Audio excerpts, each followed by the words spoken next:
Farewell to purchasing inferior products from competing companies, declared the president's wife, single-handedly terminating a crucial contract.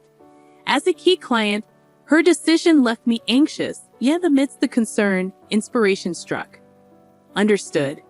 We will cease all deliveries to your company, I confidently asserted, sealing the deal with my signature on the contract she presented.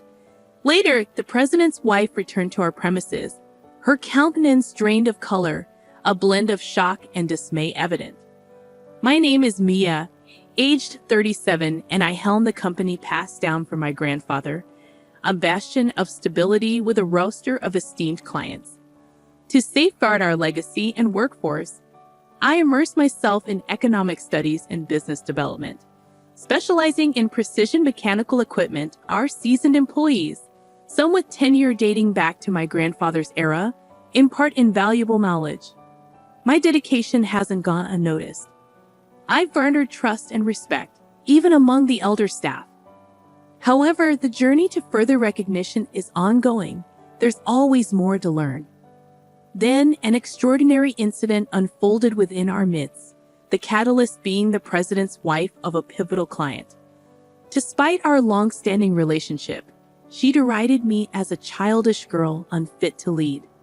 Mrs. Brown's unexpected appearance at her husband's year-end gala, where I was invited, marked our initial encounter. After cordial pleasantries, she delivered a disconcerting warning, insinuating potential repercussions for perceived deception. Confounded by her animosity, I observed Mrs. Brown's amiable demeanor with others, contrasting sharply with her demeanor towards me. As the evening waned, I couldn't shake the feeling of unease, pondering the underlying motives behind her hostility. And so, as the festivities concluded, rather than attending the after-party, I retreated to contemplate the unsettling exchange. I resolved to visit my parents' house, seeking insight into Mrs. Brown's perplexing behavior. With both my parents and grandparents residing there, it served as a sanctuary where I often sought counsel from my grandfather. Upon arrival, I extended my apologies for the late hour, met with warm welcomes from my parents, who informed me that my grandfather was still awake. Eager to delve into the matter, I sought out my grandfather to inquire about Mrs. Brown's character. To my bewilderment, my grandfather painted her as an epitome of perfection, a devoted wife unfalteringly supporting her husband, devoid of ulterior motives. Yet, the more I learned, the more perplexed I became regarding Mrs. Brown's demeanor. Days after the eventful party, Mrs. Brown made an unexpected appearance at my company, much to the surprise of my staff and secretary. Her unannounced visit left her waiting, a situation that evidently irked her. Venting her frustration, she chastised my secretary, attributing the company's alleged incompetence to my leadership, a sentiment I found unjustified, given the circumstances. Regrettably absent during Mrs. Brown's visit, I swiftly arranged a meeting to address her grievances. Upon entering the president's office, I anticipated encountering her husband, only to find Mrs. Brown occupying his seat, exuding an air of superiority. Despite this, I extended my apologies for my prior unavailability and expressed a willingness to address her concerns. To my surprise, Mrs. Brown abruptly declared goodbye to utilizing inferior products from other companies, a statement that left me momentarily taken aback. I stood in stunned silence, my expression surely betraying my disbelief as Mrs. Brown leveled her accusations. A company overseen by someone as inexperienced as you simply can't be relied upon, she asserted, citing alleged overcharging and questioning the quality of our products. Her assertions were baseless, prompting me to vehemently defend our pricing and passionately extol the superior quality of our offerings, endorsed by the president himself. Yet Mrs. Brown remained obstinate, refusing to entertain reason, her condescending demeanor grating on my nerves. When pressed about the president's awareness, she revealed her interim role as acting president, granted due to her spouse's sudden departure abroad to address production issues. It dawned on me why the president had been absent from the recent gathering.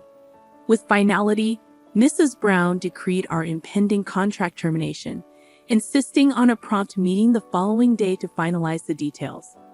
Feeling unceremoniously dismissed, I departed her office, a sense of urgency settling over me.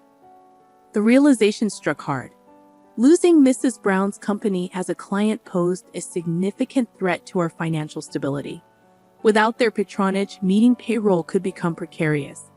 A palpable sense of crisis engulfed me as I contemplated the impending challenge of securing our company's future. Frantically, I racked my brain for strategies to salvage the Imperial contract. The following day, Mrs. Brown punctually arrived at our premises, her demeanor somber as she placed the termination documents on my desk, urging swift action. Refusing to sign without consulting the president, I pleaded for time, only to be met with dismissive remarks about our operations' scale in comparison to their corporate stature. Infuriated by Mrs. Brown's arrogant stance and the abrupt termination, I felt betrayed by the lack of remorse for severing our long-standing ties. Resolute in my decision, I enacted the contingency plan I had devised. In a moment of clarity, I confronted Mrs. Brown, her laughter at my inquiry met with a steely resolve from my end. With a swift stroke, I affirmed our withdrawal from future dealings, momentarily catching her off guard before she regained her composure, seemingly satisfied with the outcome. As Mrs. Brown departed, her self-satisfied demeanor evident, my secretary and I exchanged polite bows, concealing inner smiles. Reflecting on the situation, I couldn't help but feel a twinge of amusement, contemplating her oversight and hastily concluding the agreement. Following her departure, I extended gratitude to Mrs. Brown's husband via email, expressing appreciation for past collaborations. Moments later, a call disrupted the quiet of our office, signaling the beginning of a new chapter. I found myself caught off guard by the unexpected call, but quickly regained composure upon reading the president's email. Agreeing to his request for a meeting, I awaited his arrival alongside Mrs. Brown, her demeanor displaying clear discontent. Formalities exchanged, the president wasted no time in getting to the heart of the matter. Seated comfortably, I narrated the sequence of events leading to the contract termination, Mrs. Brown's abrupt decision, and my subsequent response. As I recounted my frustrations, the president's complexion paled, immediately offering a sincere apology. Mrs. Brown, visibly surprised by his reaction, attempted to intervene with a sharp rebuke, but the president's resolve remained firm. Against Mrs. Brown's objections, the president insisted on extending an apology, acknowledging the gravity of the situation. With a mixture of reluctance and disbelief, she reluctantly complied, her displeasure palpable. Turning to me, the president earnestly implored for reconsideration, highlighting the significant impact the termination would have on their company. Despite Mrs. Brown's silent disapproval, he continued to express remorse, underscoring their reliance on our partnership. As tensions simmered, it became evident that despite any potential repercussions, our company's significance to theirs couldn't be ignored. With a nod of understanding, I acknowledged the president's plea, signaling a potential pathway to reconciliation. I've already secured contracts with overseas companies to replace it. What's the problem with that? Mrs. Brown maintained her assertive stance. I couldn't help but sigh in exasperation at her demeanor.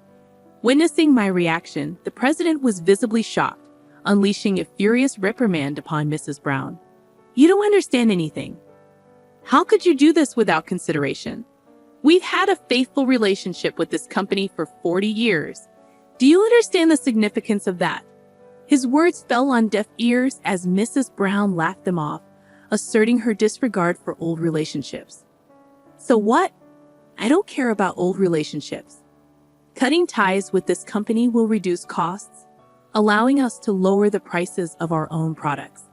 It's all beneficial, she retorted, unyielding in her stance. The president's anger only intensified, regretting his decision to let her act as president. In a moment of triumph, Mrs. Brown's phone interrupted the confrontation. Brushing off the call with irritation, her demeanor shifted to panic and confusion. Sensing something amiss, I waited until she ended the call before inquiring about the issue. Seemingly overwhelmed, Mrs. Brown began to mutter about delayed and inferior goods from the overseas company. I couldn't help but mockingly laugh at her distress, explaining that such setbacks were to be expected. Our precision mechanical equipment boasted unique craftsmanship and technology, qualities that couldn't be replicated elsewhere. Confounded, Mrs. Brown demanded clarification. Firmly, I elaborated on the significance of our company's cultivated technology and craftsmanship, emphasizing that our products incorporated techniques unavailable elsewhere. It was a moment of realization for Mrs. Brown as she finally grasped the true value of our offerings. Confidently, I made my stance clear, prompting a shift in Mrs. Brown's demeanor from aggression to frustration and defeat. Maintaining my composure, I faced her with a triumphant expression, observing as she retreated into sullen silence, her demeanor akin to that of a sulking child. Curious about the motivations behind her actions, I pressed Mrs. Brown for an explanation. With a defined attitude, she began to unravel her intentions, her desire to pass the company to her son conflicting with her husband's plans. It became evident that her actions were driven by a misguided attempt to secure her son's future by positioning him as the company's president, a plan thwarted by her husband's opposition. Seizing an opportunity presented by overseas complications, Mrs. Brown had orchestrated a series of maneuvers to consolidate power and eliminate perceived threats, including severing long-standing partnerships and pursuing alternative contracts. However, her plans unraveled upon discovering her son's true aspirations, leading to a moment of reckoning. In a surprising turn, the president revealed their son's preference for pursuing agriculture, not business, an admission that left Mrs. Brown visibly shaken. Confronted with the reality of her son's desires, her resolve faltered and she sank to the floor in defeat. With sincerity, the president pleaded for a chance to rectify the situation, expressing a willingness to amend the terms of our contract. Extending a hand in reconciliation, I proposed a path forward on the condition that Mrs. Brown relinquish her involvement in the company's management. While the president's relief was palpable, Mrs. Brown remained embittered, insisting that the termination documents would stand. Despite her resistance, a glimmer of hope emerged as the possibility of reconciliation beckoned, marking a pivotal moment in our dealings with Mrs. Brown and her company. I stood firm in my decision not to invalidate the contract termination, a move driven by Mrs. Brown's unwavering ambition for her son to ascend to the presidency. Despite her stubbornness, I remained composed, suggesting she revisit the contract documents. In a pointed gesture, I drew attention to an overlooked detail, my signature placed outside the designated area. Mrs. Brown's silence spoke volumes as she grappled with the realization of her oversight. With a calm admonition, I underscored the importance of meticulousness in managerial roles, a trait seemingly lacking in Mrs. Brown's approach. As the president eagerly examined the document, gratitude overflowed from him, contrasting sharply with Mrs. Brown's remorseful demeanor. Relieved to have preserved a crucial contract, I earned praise from my grandfather for safeguarding our employees' future. However, Mrs. Brown's duplicity extended beyond our dealings, prompting widespread apologies from the president to affected companies. I lent my assistance in clarifying the situation, fostering cooperation among those wronged by Mrs. Brown's actions. Consequently, Mrs. Brown faced repercussions, ousted from the management team and embroiled in divorce proceedings with the president. Despite her resistance, his resolve remained unyielding, driven by a sense of betrayal. Meanwhile, her son found liberation from his mother's pressures, pursuing his agricultural studies with newfound independence. For my company, the ordeal yielded unforeseen benefits, garnering favor with major corporations and attracting new contracts. Sales surged, surpassing even my grandfather's achievements, while employee morale soared. As I continued to lead and learn, the lessons gleaned from this experience reaffirmed my commitment to growth and integrity.